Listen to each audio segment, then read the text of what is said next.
Bonjour, aujourd'hui une vidéo très courte parce que je n'ai pas trop le temps, je pars travailler à 10h30 et je finis à 22h30, donc ce soir je vais pas faire de vidéo, surtout qu'il faut que je fasse ma valise pour partir.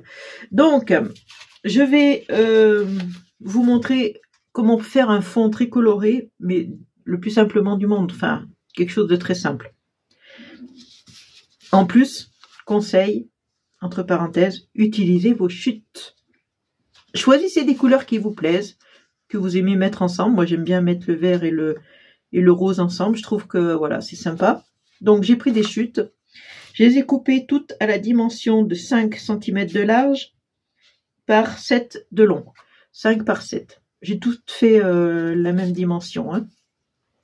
Je les ai recoupées toutes en rectangle. Ensuite, je vais venir les couper en diagonale. Alors, je vais essayer de couper comme il faut, c'est pas gagné. Voilà, et ça, cette méthode, une fois que j'aurai un fond coloré, parce que ça va être très coloré, je vais utiliser, justement, ce sera l'occasion d'utiliser mes chutes, mes découpes, pardon, blanches. Je prends un fond, alors là, il est vert, mais on s'en fout, parce que de toute façon, on verra plus rien. On peut prendre blanc, qui fait 10,5 à peu près, pas tout à fait, un peu plus peut-être. Par pas tout à fait 7,5. Et ça, on s'en fiche un peu, hein, parce qu'après, on recoupe. Donc, vous aurez compris, je vais venir mettre mes découpes ici, ou ici, peut-être comme ça, je ne sais pas, je vais prendre. Alors, moi, j'ai tout découpé, ouais, c'est ton sur ton, c'est encore une chute. Hein. Ça, le fond, là, c'était une chute. Hein. J'ai tout redécoupé mes rectangles. Voilà, on peut faire comme ça. Le vert, que je n'ai pas coupé en diagonale. Alors, peut-être que si je le prends avec le massicot, là, vous voyez, vous verrez peut-être mieux, je fais tout simplement une diagonale.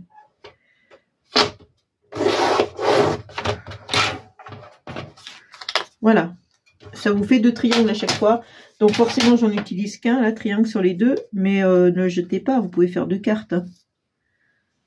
Je vais le mettre comme ça. Et celui-là, je vais le mettre en bas. Voilà. Une fois que c'est collé, tout ce qui dépasse, vous coupez.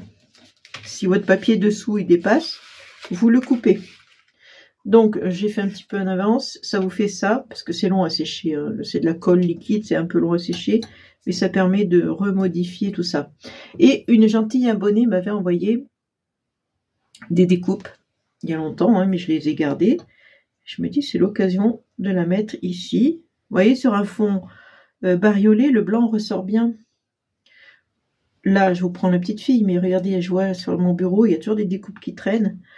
Feuillage blanc, on peut en mettre 2-3, c'est pas mal. On peut mettre... Je prends ce qu'il y a sur mon bureau, comme il y a toujours plein de découpes qui traînent sur le bureau. Voilà, donc j'ai envie de mettre la petite fille et puis de mettre un petit mot tendresse. Alors, je sais pas si je la mets là, avec le mot ici. Pourquoi pas? J'ai pas envie de cacher son panier. Cacher les jambes, mais pas le panier. On peut mettre un peu plus haut, ici. Voilà, pas mal. Vous voyez, après on mate bien sûr sur un fond blanc par exemple. Celui-là il sera trop grand, mais voyez l'idée. Donc là j'ai mis tendresse parce qu'elle me fait penser à... C'est une petite fille. Hein. On dirait qu'elle va voir la grand-mère avec son petit panier là. Genre, comment ça s'appelle? Le conte. Le petit chaperon rouge, voilà, cherchez le nom. Ouais, je l'aurais habillé en rouge si c'était ça. Je l'aurais coloriée en rouge, mais là je la colorie pas, je la laisse là, je la colle et voilà. Vous avez une jolie petite carte vite faite et puis c'est mignonné. Voilà, donc c'est tout pour aujourd'hui. Elle sera courte comme souvent, mais là c'est par obligation. Je vous laisse, je vous fais des gros bisous et puis ben je vais partir travailler pour 12 heures de boulot. Allez, bisous, ciao.